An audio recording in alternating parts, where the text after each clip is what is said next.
All right, Drew. Without further ado, man, why don't we get into some of these guys? Because I'm sure everybody wants to talk about their teams. Like you said before, we're going to go alphabetical, and I think it starts with Arizona, man. I'm going to let you take it, or well, I'll take it away, actually. I'm going to lead this time. Kyler Murray, the number 1 pick overall. It's a plus, right? They needed a quarterback, or they needed better play at quarterback, or at least that's what they felt. So they went and got their guy at number 1. Some people call it a minus. Some people call it a plus. I think this is just right. I mean, we kind of knew for weeks and weeks and weeks. There was kind of a little bit of talk at the end, like, oh, they're not going to take him.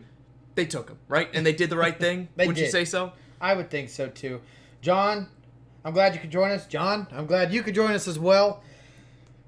He said Miami won the draft, got mad picks next year, and good stuff this year. I mean, they did well. I think they did pretty well. And let me tell you, I thought it was very un-Dolphin-like, the way they were performing in this offseason. So maybe they've turned a corner. Maybe we're going to see the Dolphins back on the rise. Maybe Brian Flores knows what he's doing. Not to spoil anything, but I feel like they did a pretty good job here.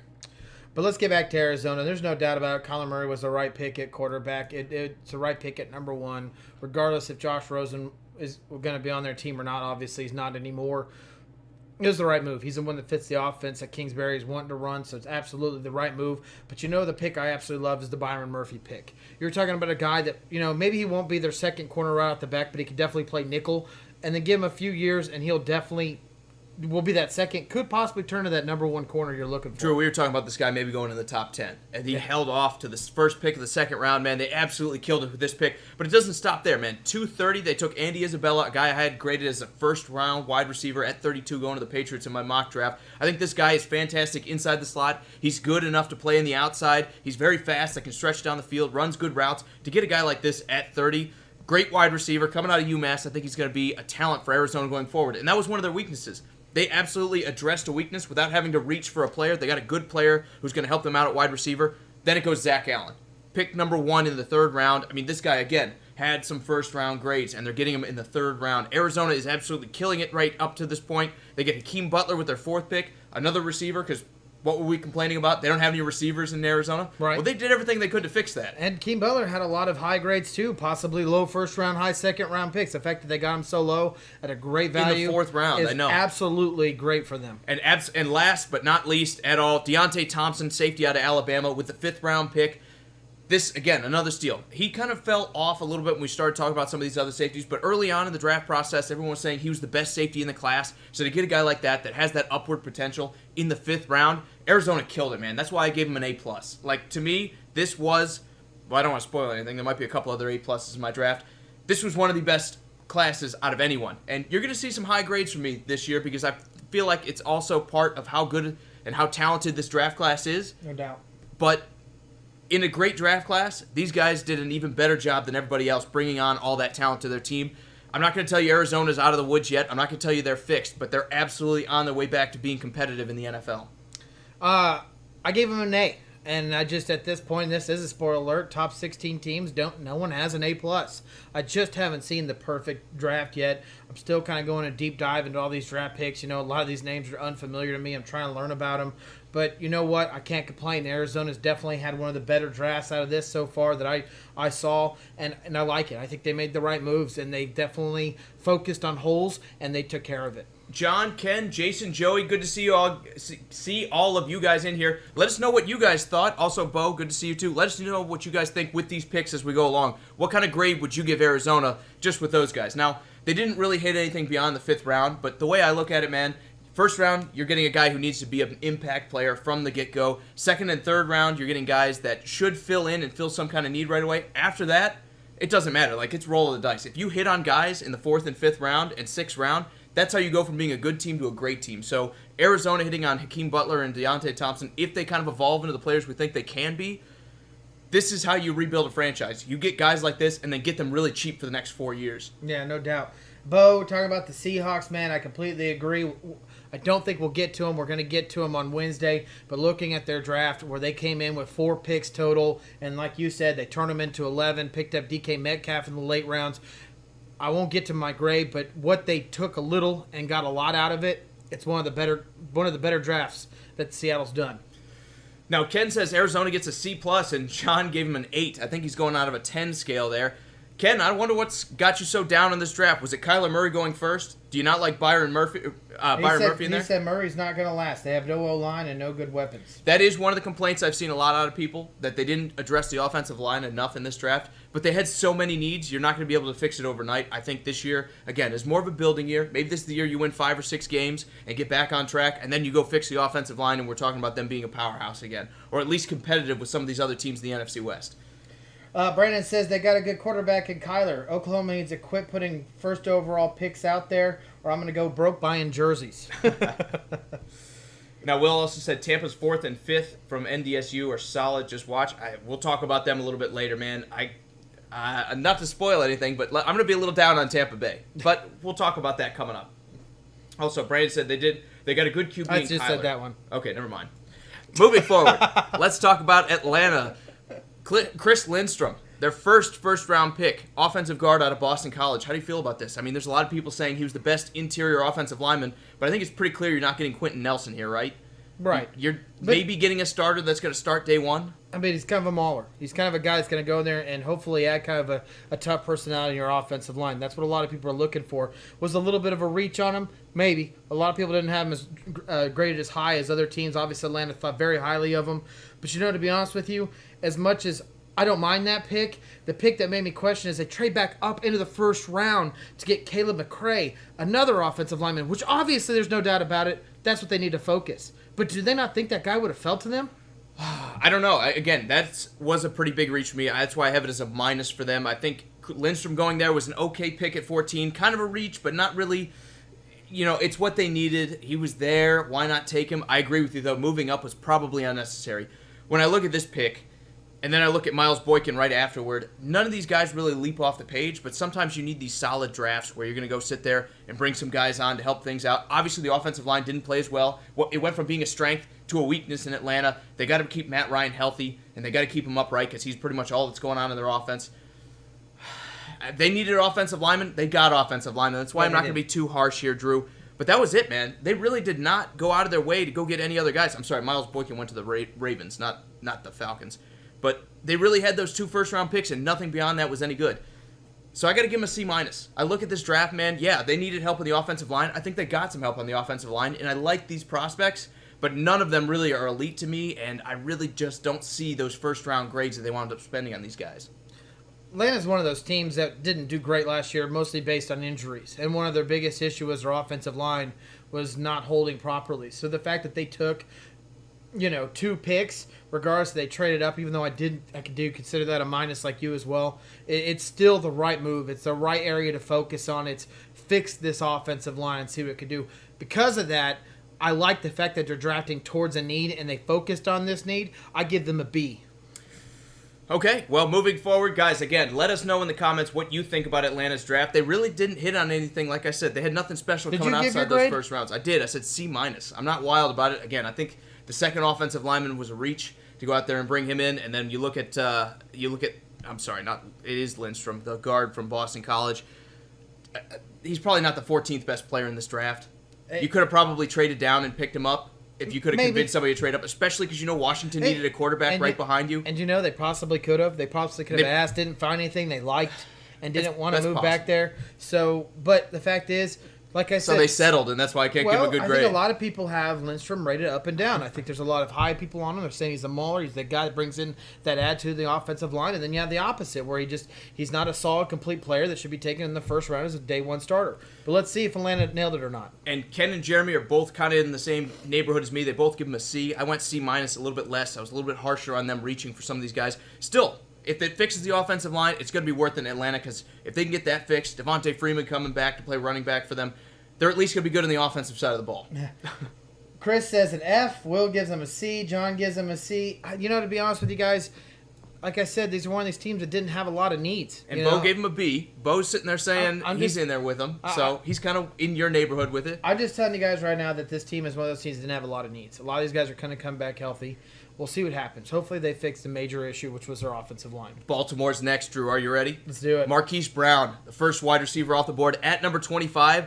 When I saw this pick, I was like, I really don't feel like it fits in Baltimore. Obviously, Lamar Jackson's not the most accurate quarterback in the pro game right now. I was thinking they were going to go out and get a big guy like Arcega-Whiteside, who managed to fall all the way down to, I think he was 57 in the second round. He went really deep into that.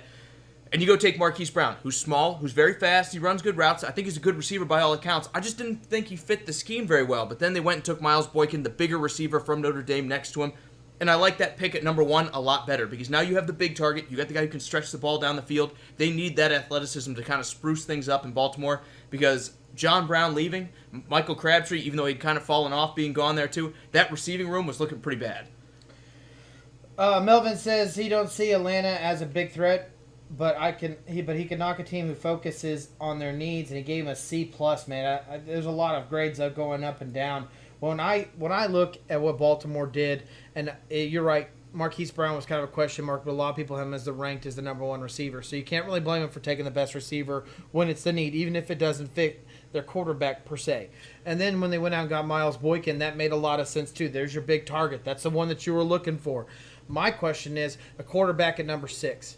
This guy, as the name's blanking out on me right now, he is an athletic quarterback. He kind of has that athleticism that you're looking for. Talking about Daniel Jones? No. Baltimore. It was at 6th round. Oh, okay. Sorry. It's okay. I was like, quarterback at number 6. I was like, well, where are you even at? 6th round. I went to read the comments for a section. I come back and you're talking about Daniel Jones somehow. Nope, not talking about Daniel Jones. But when you look at this, that's a little bit of a question mark because they just paid Robert Griffin, who fits their offense if for some reason Lamar Jackson does get hurt. So you're telling me at the 6th round there wasn't another need somewhere along your offense, your defense that you could have picked someone up because you guys took a lot of losses in this free agency. It's a little bit of a question mark. After that's all being said and done, even though I like the 2 receiver picks, I give it a B-. Well, they also got Jalen Ferguson, your guy, and the guy I was hoping the Titans would take a pick before. Yeah.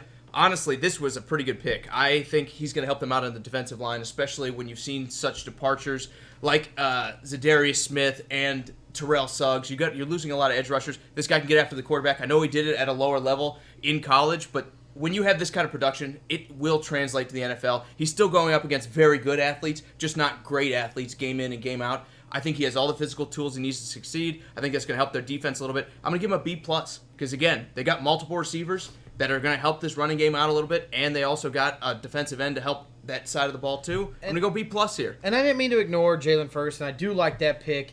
It's just it's the round 6 taking a quarterback. Just it doesn't make sense. It doesn't make sense. That's why I wanted to be higher on it, but I couldn't. But a B- is what I give it. Now, Ken isn't buying what you're saying on RG3, and I don't blame him for that. Also, Jeremy's saying they paid Baltimore him regardless of what we think about him. They paid him. They believe in him. Jeremy says Baltimore's going to be good this year. I think they're going to be good, but they've got some competition now out of the Browns, and I still think the Steelers are going to be better than everyone wants to just write them off and say they're not going to be any good. I think the AFC North is going to be interesting, minus Cincinnati. But we'll talk about that a little bit later. Let's talk about Buffalo next. Ed Oliver at 9, Drew. I kind of wasn't sure where he was going to fall. I've seen some mock drafts that had him in the 20s. I've seen some that had him all the way up in the top 5. For a guy that went into last year in college, like the heir apparent to be the number 1 pick or at least the number 1 defensive lineman, to lose it like that, is it kind of an indictment, or do you think this is just a good player slipping down because we've seen some guys like Joey Bosa and Quinnen Williams step up and just have great years in college? To be honest, I think it's everything you just said. There's no doubt about it. When you look at this draft, a lot of big-name players dropped. I mean, Greedy Williams, just to be an example for one, people just dropped. But the fact that Ed Oliver went to them at number 9, they should be ecstatic. I mean, they're getting a number 1 starter, a guy they've been missing ever since the gentleman that went off to Jacksonville, and I can't think of his name right now. I wouldn't listen. The defensive tackle the Buffalo paid that went off to Jacksonville. Marcel Darius. Darius, there it is. They're missing that piece, and bringing him in there definitely brings that in there. But I also like the Cody Ford pick. They're going to also throw another young piece in their offensive line. Yeah, in free agency, they focused it a lot, but those guys have a little bit of age, a little bit of wear and tear. Bringing in someone young like Cody Ford who can learn and hopefully find himself a starting role on that offensive line, that's huge. With that being said, I give Buffalo a B+. Well, I got some more guys I want to talk about. I like Cody Ford, even though I think this is probably about where he needs to be drafted. A guy that is probably more of a right tackle, should probably go in the 2nd round as well. You're really not going to pay him to play on the blind side, so that's an okay pick out of Buffalo. Then guys like Devin Singletary in the 3rd round, running back out of Florida Atlantic. Not really a special talent. They spent a 3rd round pick on him. They could have waited. They could have got some other guys. I really am not as high on him as some other running backs in this class as well, so to take him at the 10th pick in the 3rd round, That's kind of a stretch for me. I also see Dawson Knox, tight end out of Ole Miss, as kind of a minus for Buffalo. They got an athletic guy who isn't very good running routes, doesn't have a tremendous hands, has a lot of drops, has a lot of mental errors. So basically, they just went and drafted Charles Clay after they just got rid of Charles Clay. So I'm a little down on that. We don't know exactly what's going to happen. Usually when that happens in college, it gets worse at the pros because hopefully those they windows can get coach tighter. him and they can do better. I mean, But he's athletic, so there's that. He's not a total bust. He has Right. athleticism. They want a guy who can stretch the field, who can get open and generate that separation. The problem is he has to catch the ball once you find him open. I don't think he's a great pick either. At a third-round pick, even though it's pick 32, I feel like they could have done better there. I'm going to give Buffalo Bills a C. Because, again, they got some value at the top end. Their third-round picks didn't really fill out for me. Ben is going. Ken is going B plus as his grade as well against Buffalo. Man, I'm really surprised that you did not like the young running back, considering you were sitting there talking about T.J. Yeldon being a great signing for them, bringing some youth in the backfield. I don't have a problem them bringing a running back in. I have a problem with them bringing this specific running back in because he's not a great pass catcher. He's not a great pass blocker either. He can run the ball pretty well, but for his size, he should be a better receiver out of the backfield. You could have got a receiver out of the backfield. But you have a receiver. He's not exactly elite at evading tackles and everything. I'm worried about that going forward. So you have McCoy, Yeldon, who are kind of your scat back scenarios. You got Frank Gore. I wouldn't call him scat backs. I mean, more like one cut backs. Scenario, sure. And then you got Singletary now as another run in the middle kind of guy. So you're literally just doubling up on what you have. I don't see the issue with it, but I get what you're saying. Like you said, they have two guys who are considerably better than him. Yeldon even considerably better than him probably in college. When you look at the college production, okay, all right. I was talking about catching the ball. I'm not just talking about catching the ball. You have multiple better runners here. But you were knocking him because he's not great with his hands. Well, with his size, he needs to be great with his hands. He's not a big guy. He's not a guy that's going to sit there and put his shoulders down and run through people. So what do you do when you're a scat back in the NFL? You catch the ball out of the backfield, Drew. And guess what he doesn't do? Guess what? He might not be the very first. And guess what? He's probably not going to be in the league forever either. running back up the middle. I mean, not my favorite pick, if you can't tell. Not my favorite pick. Jones-Drew was a small guy that loved to run up the middle. You're telling me Singletary couldn't be something like that? So you're saying he's Jones-Drew? Well, no, he didn't have the legs like tree trunks. But you just wait. I mean, you're knocking it before the guy's played a single down in the NFL. Well, that's what I have to do, Drew. That's why we watch college football. After you sat there and told me that T.J. Yeldon is a great pickup for them. It is, because they got younger. And this is okay. Going running back is okay. But they have so many other options they could have went for, especially in this draft class. And to spend a third-round pick on a running back, there's probably better running backs. Fifth, sixth running back. And that's why I'm down on this. Moving forward, let's talk about Carolina next, because I want to get to a team that actually like what they did. I want to talk about Brian Burns, outside linebacker from Florida State. I know there's some concerns that he's not big enough to play the edge at the pro level in a 4-3, but I think he'll be okay. He's got tremendous bend. He's a tremendous athlete as well. When it comes to pass rush, this might be one of the best pure pass rushers in this entire draft class. Yeah, I really like that pick a lot. I think he's going to do great. I don't believe in the negativity talk that they have about him. I also like the Will Grier pickup. I know a lot of people are scratching their heads taking him, but as a quarterback, when you don't know what's going to happen with Cam Newton, I mean, they say I think this is a fantastic pick. Who knows when he's going to be back and healthy? It could be an Andrew Luck scenario where it might be a year and a half or so before he comes back. Who really knows? So to get someone like that, who I think is a kind of the quiet steal in the draft in quarterbacks, I think it's a great pickup. They also picked up Greg Little on the offensive line. Another great pickup where they had to focus on a need, and it's definitely one of their offensive lines. And this is another case where I wasn't really blown away with anything on the bottom end of the draft, but I think the top end of the draft they did tremendously well, especially when we talked about Greg Little potentially being a first-round pick. Will Grier, some people said he was a first-round quarterback or the third one after Haskins and Kyler Murray. Right. So to get him in a compensatory third-round pick, I think Carolina did absolutely fantastic bringing him in. Good move by them, because like you said, Cam Newton might not be ready. You want a guy that's going to be as close to pro ready, or at least can win you some games. I think Will Grier could do that for them. And there's a chance that he comes out, he lights things up, and all of a sudden the answer for Cam Newton is we already have our quarterback from the third round. I'm not saying it's going to happen, but when you take a third-round quarterback, there's always a chance that he could ascend and be that starting level guy.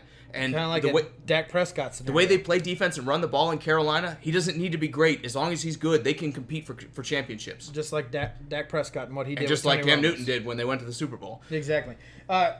David, you said let's talk Lions, man. We'll get to them, I promise. We're almost. They're not too far down. We're going alphabetical order in case you're just joining us. But we got to grade this Carolina draft, man. Even though, again, I didn't see a ton of hits at the bottom end of the draft, with what they did at the top end, which is the most important part of the draft, I have to give them an A-. They grabbed a lot of guys later than they probably should have come off the board.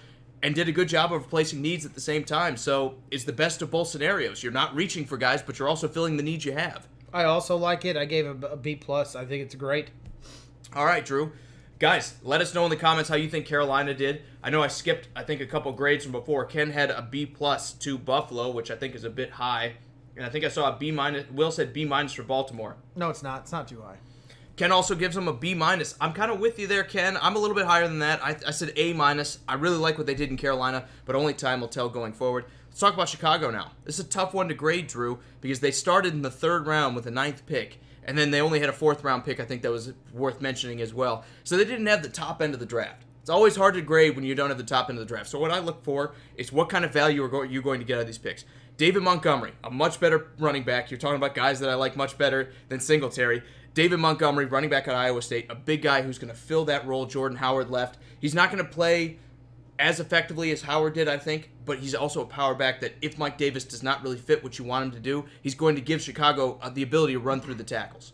I love David Montgomery pick. I think that's one of my favorite running backs coming out of this draft. I think he's a solid running back through the middle and the tight holes that you want to see a big back running through. He's also good with his hands, and he's a great blocker in passing too. This is a guy that can develop into one of those 3-down backs if he becomes the focal point of your offense. If that happens with him, I think it's a great pickup at that point in time. I also don't really mind the Riley Ridley pick at wide receiver.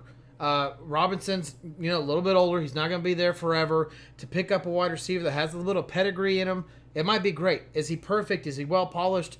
Absolutely not. But I think that at some point in time with development, and it could be a great draft, just in small amounts. Yeah, and again, Riley Ridley, I think, for Chicago is going to be fantastic because they needed help at that wide receiver room. They want to become more of a passing offense in Matt Nagy's system. He's not got Calvin Ridley, his brother's speed, or his athleticism necessarily, but he is also a good route runner coming out of Georgia. I think he'll be just fine in the NFL. He'll be a good 2 to 3 wide receiver for somebody, and that's what Chicago needs right now. They don't need the number 1. They already have Robinson for that. I think this kind of addition here is help what gets them a little bit deeper into the playoffs, maybe. All right, Melvin said Carolina gets a B+. I think they got some players who develop into better players than expected. I think we're with you on that. Absolutely. I think I graded them high, and I think you did the same thing. Yeah, I gave him an A-. So I'm right about in the same ballpark as you, Melvin. Justin said, what's going on, man? The atmosphere in Nashville was crazy, and we saw a ton of cheeseheads. I mean, yeah. I think if there was a team out of town that represented, it was either Detroit or Green Bay that I saw the most fans for. There were just a lot of both of them. They really absolutely showed up to support their teams. That or the great Patriots. Franchises. Ugh. I saw a lot of them too, but those were bandwagon fans, right? Patriots, you go man, buy all the everywhere. stuff at Walmart because they're successful, right? I mean, we'll talk about that. Moving forward, Jeremy says, so factor in Khalil Mack, and then since that's where the picks went, we don't try to grade on the guy you acquired as well because that's a known quantity. Especially if it was from last year. Now, if it was during the draft or right before, maybe there's a scenario where we talk about it, but again, it comes down to what did you do with the picks you had left, and it's harder to grade when you don't have the top end stuff. So I get what you're saying, but that was a known quantity in what they traded for in Khalil Mack, so you can't really include him as much. With what they did, though, when it comes to grading the Bears, Drew, I'm going to give them an A-. They only had a few picks, but they did pretty well replacing needs and getting quality guys coming in here. They needed a wide receiver. They needed a new power running back in case Mike Davis is not as good as he was in Seattle. And they got him. I mean, honestly, I love what Chicago did here. They did a good job of picking things up. I guess Pace is still on track for being one of the best GMs. I take back what I said about him. Well, this is the first time we agree so far. I give him an A- too. I actually really like this pick, and like I said, David Montgomery is one of my favorite running backs in this draft. Moving forward, why don't we talk about Cincinnati? Because, again, I haven't loved a lot of Cincinnati moves up till now, especially when you look at the history of the franchise. I think they've been one of the more dysfunctional ones. But I think Jonah Williams at 11 is a pretty good pick. I think they missed Devin Bush because the Steelers jumped up ahead of him to grab him, Drew. But with your guys off the board, I think you could do a lot worse in taking who a lot of people consider the most polished and the best offensive lineman, especially offensive tackle, in this draft. Jonah Williams, I think, is going to be a great left tackle for them. He's going to keep Andy Dalton, who's not a runner, safe for a while, or as long as he's the quarterback at least. I think Jonah Williams here is a great pick for them. I can't sell it enough, man. They stayed conservative. They didn't panic when their guy came off the board and Devin Bush, who I expected them to take at 11. I think they did a good job here. He says, or Ken says that he reminds him of a Joe Thomas Jr. Exactly. I think he can grow into that. I don't know if he's quite as physical as Joe Thomas was or as physically gifted, but he's very good with his feet. He's very good with technique. He's strong enough. He's a guy that he checks all the boxes you want to see. The only complaint people have against him is his arms aren't quite long enough, but he got it done in the SEC where a lot of these defensive ends are coming from. I don't really see a big issue with that. I think as long as he's blocking well and you see him block on tape, you can go on that. You don't have to sit there and say his arms are 2/4 of an inch shorter than I'd like them to be. And they also took 2 other offensive linemen, so there's no doubt they're focusing on that offensive line, a huge need, reason why a lot of them got banged up, including Andy Dalton, so that's going to help. But I think one of the better picks that they did was, I'm going to slaughter his first name, but Rennell Warren, defensive tackle. Bringing in someone like that, a big body guy, I think it's a great pickup, especially a little bit later in the rounds. I got to give Cincinnati a B. Before I move any further, I got a bunch of guys I want to talk about. Drew Sample, I think, was a miss. Tight end, he's not good at generating separation. They basically got a blocking tight end in the second round. Again, you talk about reaches. If you're taking a blocking tight end, you can go much deeper in the draft and find that guy. I don't think they should have done that. But I did like the Jermaine Pratt, outside linebacker from NC State. I like Ryan Finley, a quarterback who could eventually evolve into Andy Dalton's replacement here. And I also like Michael Jordan, basketball player. No, I'm kidding. Offensive guard from Ohio State. I think he's really good. For a fourth-round pick to get an interior lineman that can defend as well as Jordan does, I think that's also a great pickup for them.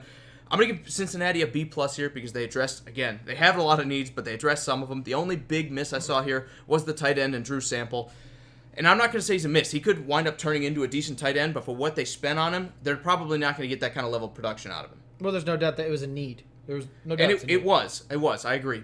And really, they do need, well, I say if Eifert could stay healthy, they do need a blocking tight end. And they do, but you don't want to spend a second-round pick on a blocking tight end here, Drew. This could be a fourth, this could be a fifth, this could be a sixth-round pick, and you can get a guy who can block just fine. Maybe they're hoping a little bit more. And he has decent hands. I don't want to sit there and say he's purely a blocking tight end, but the way the NFL works, if you're not generating separation, you're probably not catching a ton of passes. I don't really see him getting any faster, so Cincinnati, for all intents and purposes, probably drafted a guy that, unless you forget about him, is going to be blocking primarily.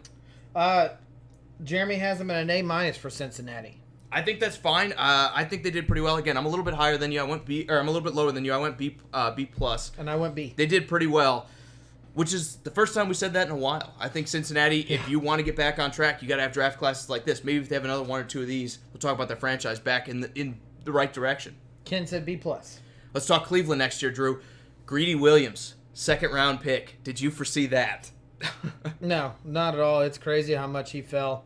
It's great. I think it's a great for them. How could you complain? And they needed the guy to play across from Denzel Ward. Yeah. This is perfect. And when you look at this pickup, I think people passed on him because they said there's a lot of corners in this draft, and we're worried about the way he tackles. But you don't draft cornerbacks based on how well they tackle. You draft them based on how well they stop the pass. Right. And if you're picking any guy that's going to go one-on-one with a guy or it's going to match a receiver step for step, Greedy Williams might be the best one in this class. So to get him in the second round is an absolute heist for Cleveland.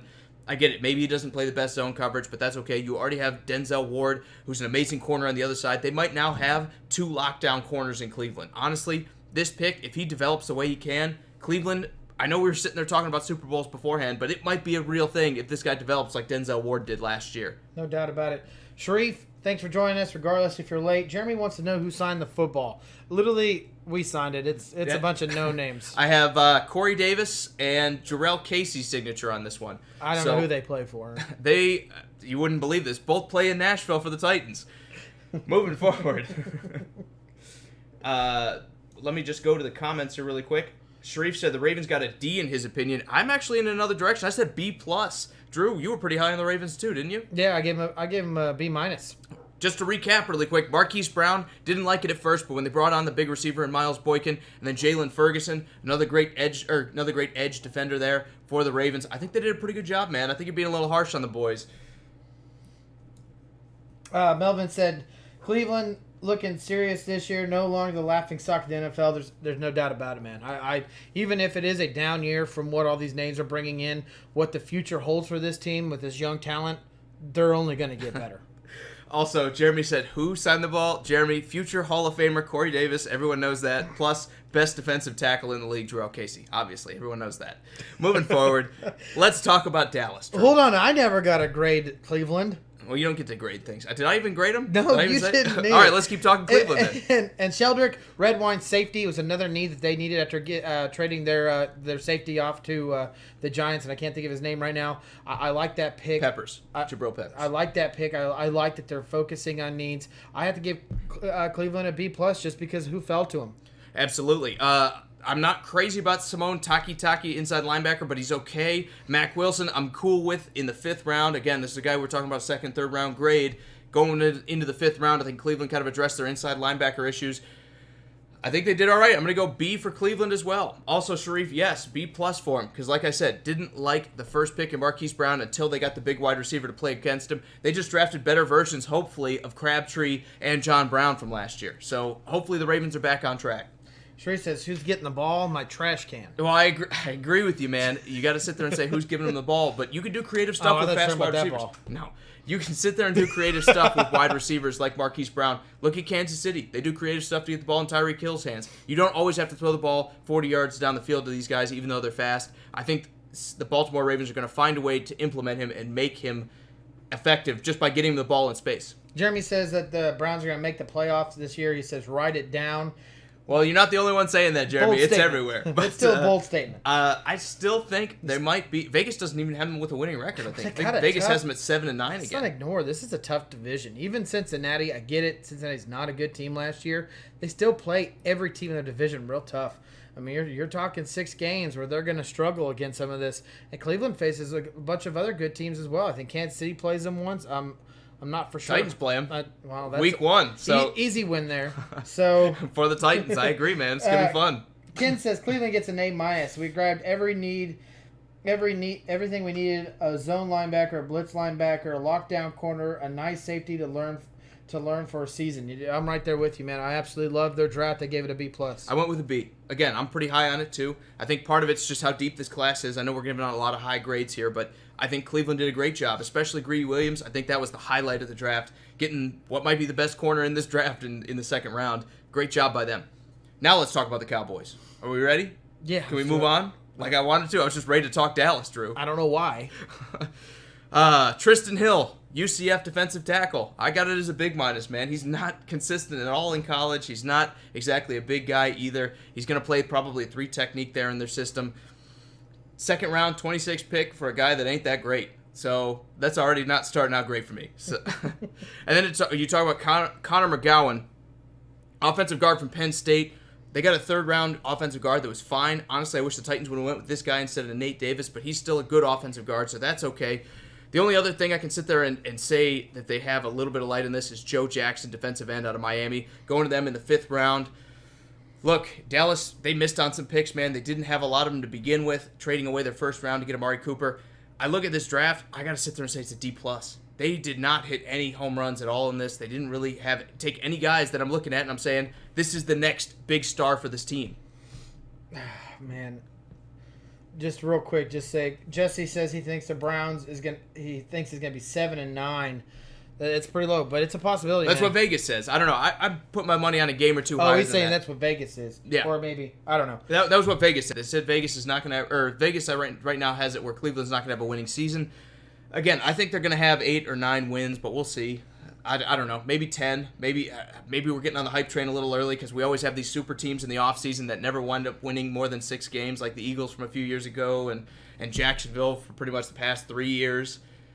Yeah. I guess we'll see. Andrew said Patriots draft a legit one of the best drafts. Yeah, we're going to talk about them, man. They had a great draft. As a Patriots fan, you must be super excited about another great draft that Belichick does. The way he can find talent literally late in the rounds. Then again, I saw some crazy stat out there. Ever since 2001, the Patriots have drafted the most late rounds, starting with the 4th round all the way to the 7th round. Has those players that they have drafted has taken the most snaps out of any other team. By a wide margin. By a gigantic leap. Do you know why that is? Because they always have a ton of picks down there at the bottom. So 1 or 2 of these guys work out, then they play a lot of snaps. So, yeah, I mean, that has been the strategy a lot of teams have tried to copy, just stack up as many picks as possible. We're going to talk about the Patriots maybe today, maybe tomorrow, but it's looking like tomorrow. Wednesday. Yeah. But honestly, spoiler alert, yeah, they had a pretty good draft. Yeah, and that's why, because they took 8,000 picks and 15 of these guys are going to work out. We're going to be talking about, man, they always get these steals drafted out the of the whole sixth round. draft. No one else got a draft. All right, Drew, what's your grade for Dallas, man? How do you feel about how they did? I wanted to give him a D so bad. I really did. I wanted to give him a D because, like you said, there's no one that really goes, oh, that's a great pick. And, okay, that makes sense. There's not even a guy in here that I'm like, he could evolve into a good player. And I get they traded it away. Except maybe McGovern. I get it. They traded their picks away. They got Amari Cooper. Okay, I get it. But when you have that, you got to make your best out of this. And it never made any sense except the fact they're drafting for needs. But I didn't like any of them. I gave it a C-.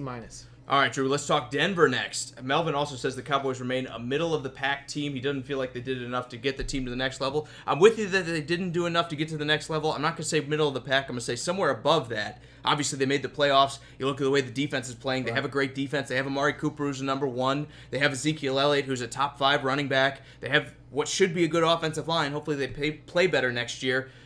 And then they have Dak Prescott. Dak Prescott's the big question mark, I think, for that team. They are better than average. No doubt about that. They are above average for sure. Yeah. The question is going to be, do these guys get them into that next elite level? And I'm going to say probably not. That's why I say D+. All right, Drew, moving forward, let's talk Denver next. Noah Fant, the 20th pick in the NFL draft. How do you feel about a tight end, a second tight end coming off the board in the first round? I like it. They need offensive weapons. And if they're wanting love of one of the wide receivers, you pick one of the best tight ends at receiving the ball. I absolutely like it. I actually like 3 of their picks that really stick out to me. The next one's going to be Drew Lock. A quarterback that a lot of people had graded really high. Of course, a lot of these quarterbacks are all graded high, but the fact they took him where they did. And then also one of my favorite offensive linemen, Dalton Reisner, a guy that can literally play any position on the offensive line, center, guard, tackle, does not matter. Wherever they need him at, he can fill that position. When you're grabbing 3 players that I think can make a legitimate run to start and make a difference on your team, which I don't think Drew Luck will start day 1, but he could try. He could battle for that number 1 position. I like this draft a lot for the Denver Broncos. I do too, and another guy you haven't mentioned yet, Draymond Jones from Ohio State, a guy that slipped off because he didn't have a good pro day and everything, but he had a great college career. I think on the interior offensive line, especially in a 34, he's going to thrive a little bit. They beefed up this interior line that has been kind of an issue. They've got guys like Evan Wolf coming up on contract as well. So I think they did a good job of trying to bring in that guy that if you do lose him, he can be the replacement. You play him next to Bradley Chubb, you play him next to Von Miller, I think he can make an impact on this team. I like what Denver's done. I like every one of those picks. Drew Lock in the second round I think was appropriate as well, even though I don't think that's necessarily like a steal getting him that late. I think that's probably about where he should have gone, and they took him. So I'm going to give Denver a B+. You're under no pressure to play Drew Lock, but hey, if Flacco's not getting the job done, you have that fallback position. See what can happen to him. I give him an A. I really like this draft. I really do. And I didn't mean to leave Draymond Jones out.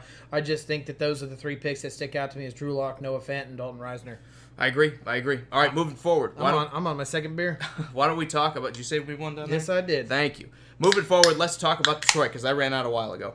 Detroit is next on the clock here, Drew. How do you feel about T.J. Hawkinson? I was kind of down on the Noah Fant one. I didn't really talk about that as much in the last section with Denver. I thought that was a bit of a reach. I felt like this was a bit of a reach too, but there were only a couple great tight ends. So sometimes, if you just like the linebackers, if you want them, you got to go get them, right? Yeah, I agree, and I think you might be the only analysis of the NFL that has these 2 tight ends that are a little bit lower than the rest of us. I mean, well, when I'm right, I mean, and you're not saying you don't like them. You just don't think that they were a first round draft worth the first round draft. Well, I do think Hawkinson was, but pick 8. That there are a lot of good players at 8, Drew. I'll say it again, like I said it when it happened. They're taking this going, man. If we could have the next Gronkowski, if what we could do, just like what Patricia did, watched happen because he was a defensive coordinator in New England against other defenses with a great receiving big tight end. Hawkinson has a chance to be that guy.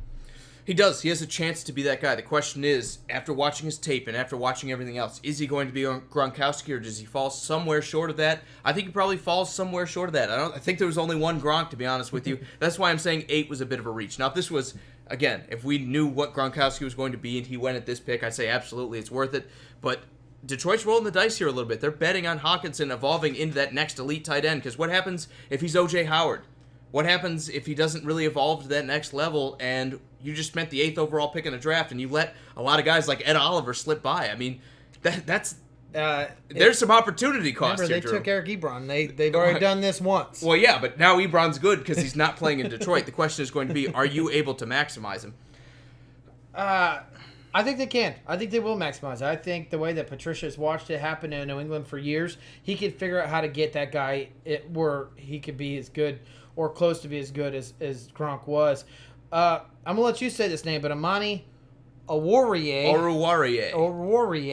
whatever in the 5th his round. name. Fantastic pick, but I don't want to skip a couple other guys. I want to know. I'm bringing this pick up. Screw what you want to talk about right now. Picking up that guy who me and you both had as a first-round talent all the way in the 5th round. Don't really know why he slipped. No news really came out. Guess just teams didn't grade him as high as some other people did. But I think it's still I think they were smoking crack. I think he's a great player. It's a great pickup for that late. Absolutely. I mean, this is one of the steals of the draft. I think this guy had 2nd-round grade all over him. I think I even had him in a mock draft where the Chiefs took him at the bottom end of the 1st round. This guy is absolutely going to be a fantastic corner for them. I think they did a good job bringing him into the 5th round, somehow letting him fall this far. I think another guy that they kind of went the other direction on was Jelani Tavai, inside linebacker from Hawaii. I think that was kind of a miss with their 2nd-round pick. Again, they reached here. The 2 Devons were gone. They didn't go for a guy like Mack Wilson or anyone else that anyone really thought was going to be that successful. So they kind of went a little bit to left field here and brought in the Hawaii linebacker. I really just don't think he's that good of a player, to be honest with you. He's rangy, he's fast, but he kind of struggles in tackling. He kind of is not the best coverage guy either. I mean, he's okay at coverage, but he's not going to be Luke Kuechly by any means. And you spent a 2nd-round pick on this guy. You could have gone a lot of other directions here. I think that's kind of going to sum up Detroit's draft for me. You could have gone a lot of other directions. Except for Oruwariye, there wasn't really anyone that I was like, man, they took the right guy at the right spot. I think we're giving David an aneurysm. He said they still have Stafford, which you're absolutely right, man. But and that's why I said he needs weapons. Well, we're not saying Detroit is bad. We're just saying that's not. I don't think that's what he's getting at. I think he's saying development of T.J. Hawkinson and a quarterback that can get the ball to a receiver. At least I believe that's what he's saying. And he's also laughing, saying, "Killing me." I hope we kind of announced your team pretty well. We haven't graded them just yet. We will in a second. Also, Melvin says, I know the first pick had a lot of people scratching their head, but I do like it. That gives them a 2 tight end set. When Detroit had that, when has Detroit ever had a 2-end set? So with that, it looks like improved defense that makes Detroit interesting this year. I'm not saying it will happen, but I wouldn't be surprised if Detroit's a surprise sleeper and sneaks into playoff contention. Well, the problem is they have to go through the Bears, and Aaron Rodgers is still in the division, and the Vikings are probably going to be better next year. I still see him as number 4 in the division. I mean, I think they're getting better. Again, I love this Oruwariye pick. I'm not crazy about Tavai. Hawkinson, you could have gone another direction, but I like him as a player. So, again, if he just evolves into a great tight end, you did a good job taking him, even if it's at number 8. I do have a question for you, though. You said you like him as a player. I look him as a great weapon for their offense. If they were focusing on offense, if they said that we need a player for Matthew Stafford to throw the ball to, who would you have taken in that spot besides Hawkinson? Well, I probably would have taken a defensive player because I would have said I don't draft people based on what we need. I draft them on how good they're actually going to be in the NFL. I think that's the biggest issue. I think, again, Hawkinson could be great. But tight ends usually take. When was the last good first-round tight end we've seen? What if he was their highest? What if he was their highest guy on their board? Evan Ingram is fine. He shouldn't be. I mean, guys like Ed Oliver, like I mentioned, falling behind him. Guys like Brian Burns, who can help you out right away on the defensive side of the ball and help you rush guys like Mitch Trubisky and Aaron Rodgers, and Kirk Cousins, who all happen to be in the division. You need help on the outside as well. You need other help as well. They could have gone in a lot of different directions in tight end. I think when you look at the value of the position, this is why it makes it a bad pick. Not because Hawkinson is not a good player. I think Hawkinson is going to be a fine player. I think he's going to be good, maybe even elite. But the problem is, when you're picking it at pick 8, it's just really hard to justify taking a tight end. I got to completely disagree with you. When they do their due diligence and they go through all the scouting reports and they sit there and pull all this piece of paper together and they're looking at defense, they're looking at offense, they know they need to focus on offense. That's where they struggled the most. Their defense wasn't great, but they're going to get a lot of still great talent down below them. You're not going to have a chance to get a guy like TJ Hawkinson in the 2nd round. You're not going to have a chance to get a tight end with maybe possibly the best talent in a tight end in this whole entire draft later on. So to sit there and pass on him at number 8, I think is ridiculous. If he is that high on your board, you absolutely take him, and there's no reason to ever question it. There is some scarcity, but here's the question. Here's the question I have for you. Look what I'm getting at is Amani could fall to them at number 5, and we had him at really high. I mean, that's what I'm getting at is you don't pass on great talent just because you look at defense and go, oh, we need that first.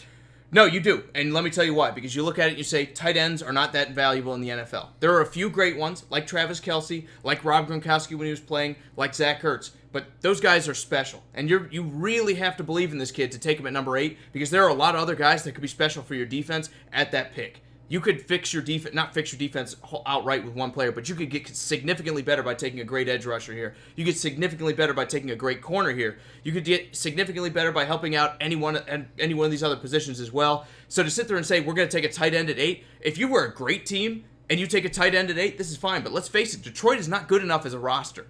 So you have a lot of other needs here, Drew. That is where my issue comes in. And I get what you're saying. If you love him that much, there's nothing wrong with taking him. But if the Patriots took him at number 8, I'd say fine, because you have a great team elsewhere on the field. But Detroit doesn't have that. But this is you're building a team. You don't build a team from the tight end and then get everything else. They're picking at number 8 at this point in time. Bosa's off. Quinnen Williams is off. Colin Farrell is, or whoever it is, Cleveland Farrell. I can't give up on that guy's name. He's off. I mean, maybe they were this team that didn't believe that Ed Oliver is a top 10 talent. This could be one of those teams that didn't believe that, because there's a lot of teams that did not believe in Ed Oliver. It doesn't have to be Ed Oliver. It could be Brian Burns. It could be Jonah Williams. Because it could be DK Metcalf. Because it could be they anyone you want. did not have that guy, those guys drafted higher than T.J. Hawkinson. Then hire me as a scout. Because I'll tell you this, T.J. Hawkinson, great player, might be better than those guys on paper, but you don't take a tight end because there's other positions that are going to help you out. If you're sitting there saying all things are equal, they're not. Quarterback is much more valuable than tight end. Defensive end is much more valuable than tight end. Cornerback is much more valuable than tight end. I'll give you that. And that's why you can't spend pick number 8 on a tight end. But they have a quarterback. Do they have a defensive end? They don't have a defensive end. Do they have a cornerback besides Darius Slay? I'm telling you right now, they didn't value any of these guys higher than T.J. Hawkinson. Well, I'm saying maybe they should have, Drew, and that's why I'm not. That's my big point. Melvin says, "I know it's off topic, but I like Detroit's free agency signings this year." Man, I think that they're trying to be a better team. I think that Patricia is trying to make the best out of what he has in Detroit. I think there's a lot of focus on different areas. It's a little bit of a question mark, every now and then. I get it. I believe in T.J. Hawkinson. He believes in T.J. Hawkinson. The question is it the right pick or not? The question is always value. And that's exactly what we're getting at. And, hopefully it pans out for him. As probably a Bears and Packers fan, hopefully it doesn't. So we'll just see what happens. But with that being said, I have to give Detroit a B. I'm going to give it a B-. I'm still pretty high on it. I think Oruwariye is the biggest plus for me here. I think he almost salvages this draft. I'd probably have him down in the C's or maybe even lower without him. But I think getting that good of a quarter that late in the draft, I have to say you're doing something right. So I'm going to give him a B-. Let's move forward and talk about Green Bay next. Let's talk about Rashawn Gary going at number 12. You're much higher on him than I am. Again, this is a guy they could have went and got instead. I'm glad they didn't. I'd take Hawkinson over Gary.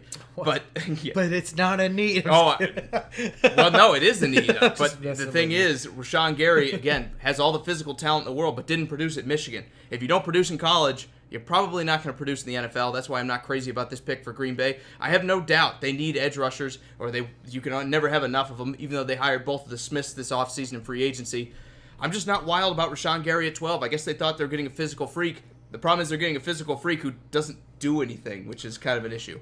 What I really am hoping that Zadarius Smith takes Rashawn Gary and puts him underneath his wing and shows him how to be a productive player with a high motor. I think Rashawn Gary has all this physical ability that you want out of a defensive end, real big body guy, someone that can really take up a lot of room on that defensive line, make it hard for runners to get around him. Do I see him getting after the quarterback and being a double-digit sack guy? Probably not.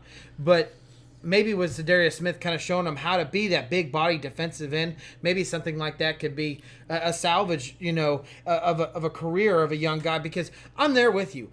I don't think Rashawn Gary is an elite defensive end. I think it's his size and the way that he plays the game and covers up area that it creates him being a high pick. But to be honest, outside that, I think the one pick that saves Green Bay is Darnell Savage, the safety. I absolutely love this pick. I think this is a good safety for this defense. They're kind of missing that piece. I know they got Amos from Chicago, but bringing in someone like this who could come in and play kind of maybe those dime packages, kind of learn underneath someone like that, I see this all as development pieces, even though I see them being able to be starting as well as injuries happen. Hopefully it's not too early in the year. But I like these picks, but I don't think it salvages the draft. I think the draft was poor for Green Bay, and I give him a C. Do you? Okay, well, I like Darnell Savage a lot. I think he's incredibly rangy. He can tackle well enough. He's going to be a great free safety, I think, in the league. I like that pick at least. I think Rashawn Gary was a bad pick by them because they already have the 2 edge rushers. They could have gone another direction. But I don't have a problem with multiple edge rushers. I just want to see good ones there. I don't think Rashawn Gary's going to be a good one. Like you said, he's not going to be a 10-sack-a-year guy. When you're picking him at number 12, he needs to be either a 10-sack-a-year guy or he needs to be one of the best edge setters in the entire NFL. I don't see him as either one of those. I like Elton Jenkins coming out afterward. I think he's a great center out of Mississippi State. They also took Jay Sternberger, a receiving tight end that's fast, can catch the ball. He's not much of a blocker, but I don't think you need that in Green Bay. They also got one of the best pass-blocking centers in Elton Jenkins. I think they did pretty well in this draft. I'm going to go B- here. All right. Let's talk Houston next. Do it. I can't wait to do this because Titus Howard, pick number 1. When you've got guys like Dalton Reisner, Cody Ford on the board.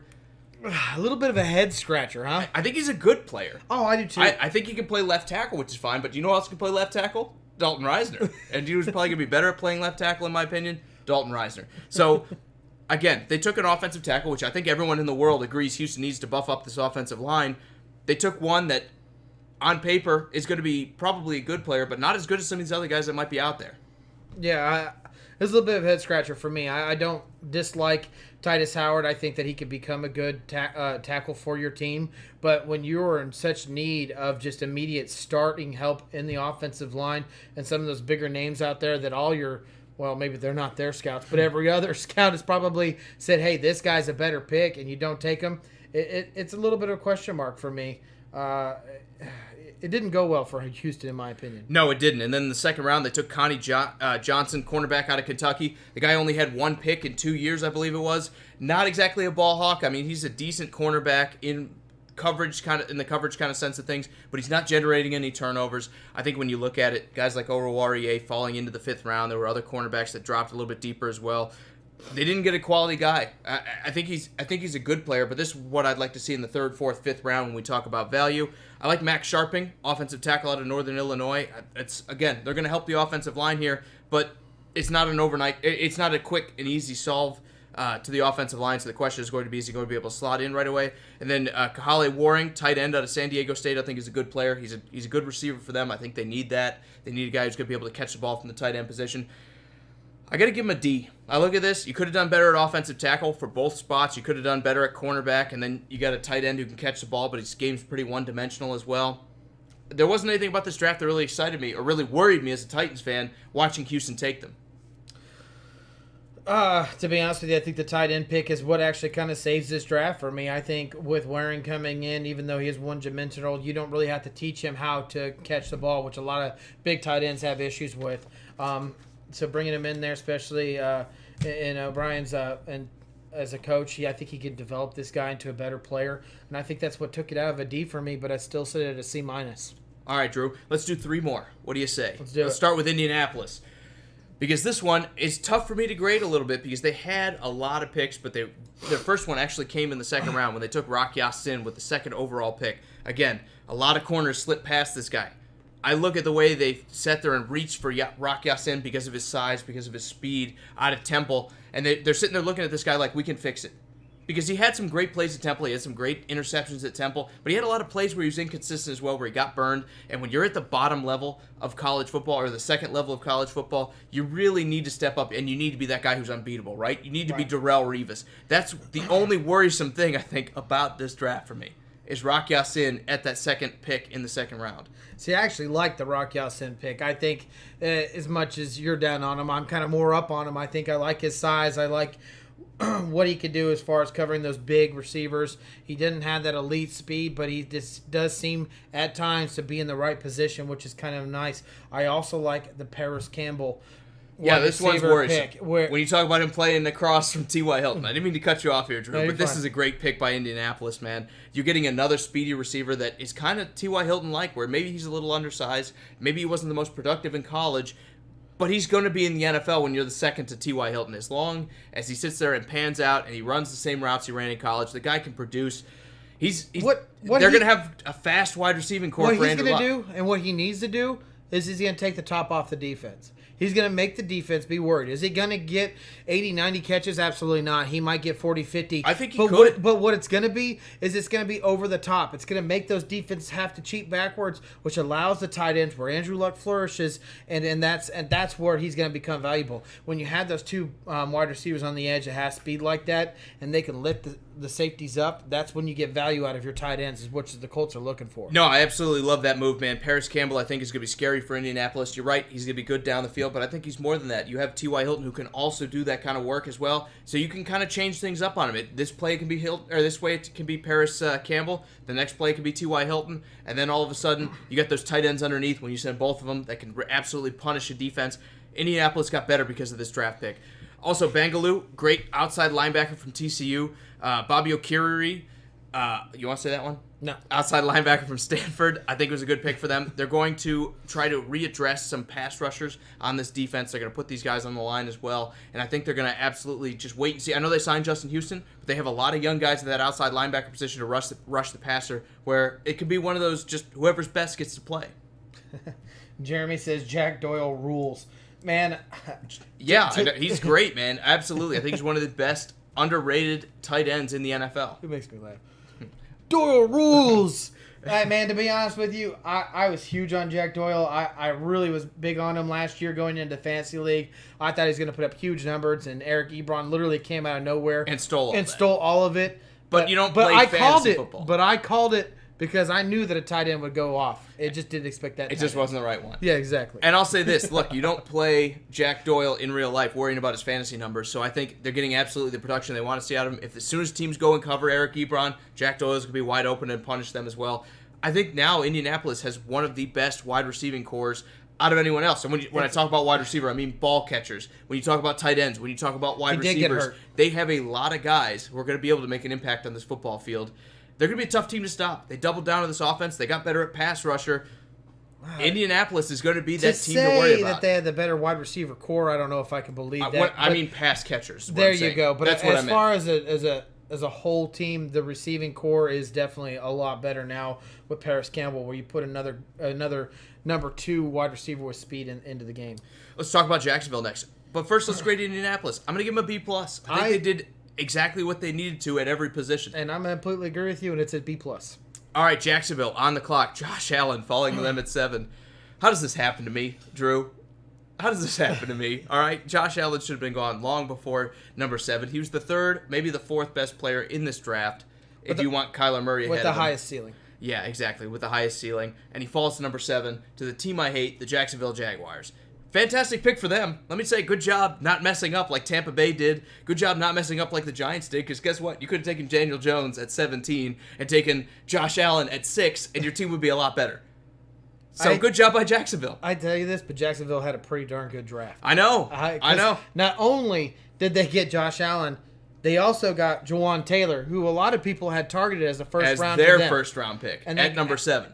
So, to be honest with you, their first 2 picks are filling huge needs and making a big difference on this team. And I'm going to grade them a little bit early, but I give them an A. I want to talk about a couple other guys, and then I'll give you my grade. Josh Oliver, tight end out of San Jose State, I think was an adequate pick at number 3. They need help at tight end because especially Nick Foles likes throwing to those guys as well. Yep. He likes his receivers. He likes his tight ends.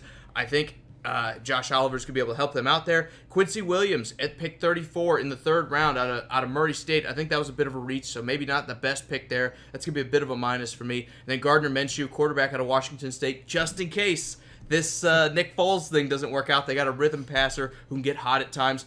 Let's say Nick Foles busts his knee in week 4 and you need a guy to fill in. I think Gardner Minshew is a guy that it's an okay roll of the dice out of a 6th-round pick to go see if he can be the next quarterback to make an impact in the NFL. I'm going to give him an A. I think Jacksonville did fantastic here. I think they're one of the best drafts for me. They're probably somewhere around 3, 4, 5 in my drafts this year. I think they did a great job. They did. Jeremy's saying A++. I'm assuming that's those were the Colts. That was up there for a while.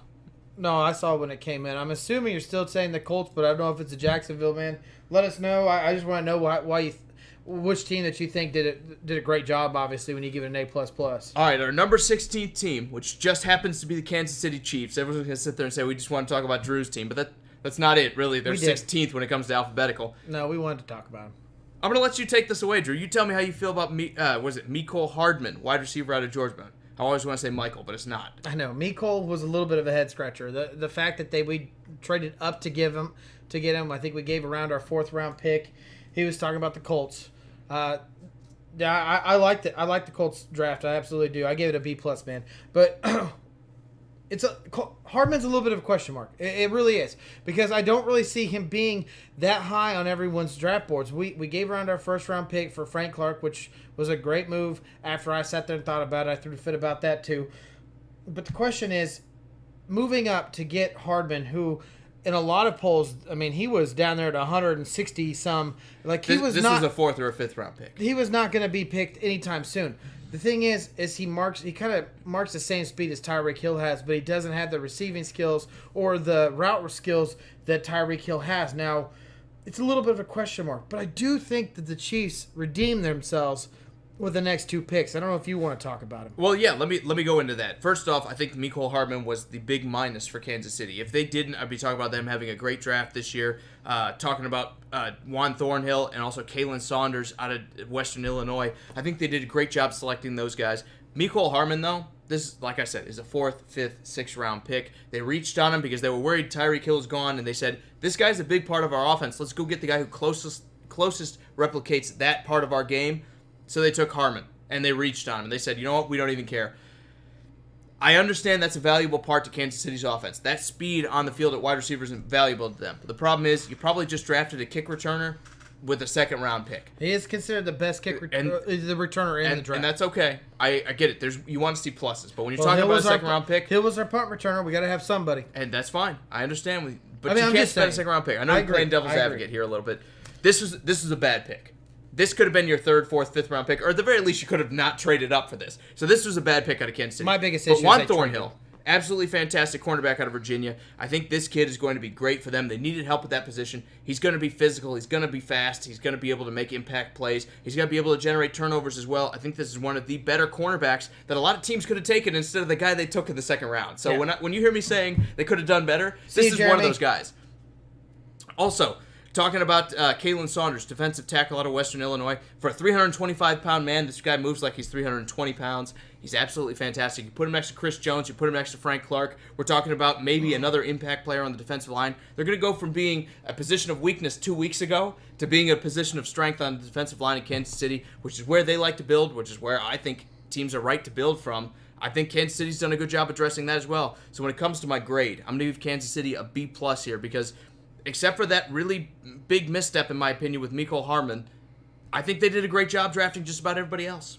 With the last 3 picks, they also picked up an offensive lineman, a cornerback, and a running back, which I think all fills needs in the draft. And they're kind of wait and see positions. It is. I don't necessarily know if they're guys that I'm like, hey, they're gonna make it, but they're guys that could, and that's okay. When you're in the 4th round and later, you can take those guys and say, I'm willing to gamble on them evolving into the next big player in the NFL. Right. You don't need them to be home runs. No, you do not. And I like the fact that they were still in the late rounds drafting needs, which is important to me. To be honest with you, I grade them a little bit lower. And the reason I grade them a little bit lower is because my biggest issue was trading draft picks in this year's draft to move up to get Hardman, which I think they could have waited and got Hardman at 61 overall. So with that being said, I give him a B.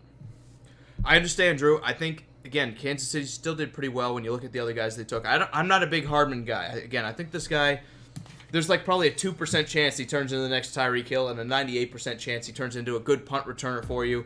And you just spend a 2nd round pick to have a good punt returner. Could he be a Dante Hall? Probably not. Oh. But you never know. Hey guys, thanks for watching. We hope you enjoyed what you saw. If you did, make sure you subscribe to our page here and throw us a like if you don't mind. Guys, remember this is Sports Around the Bar, so grab one of your favorite drinks, join one of the fastest growing communities on YouTube. We can't wait to hear from you.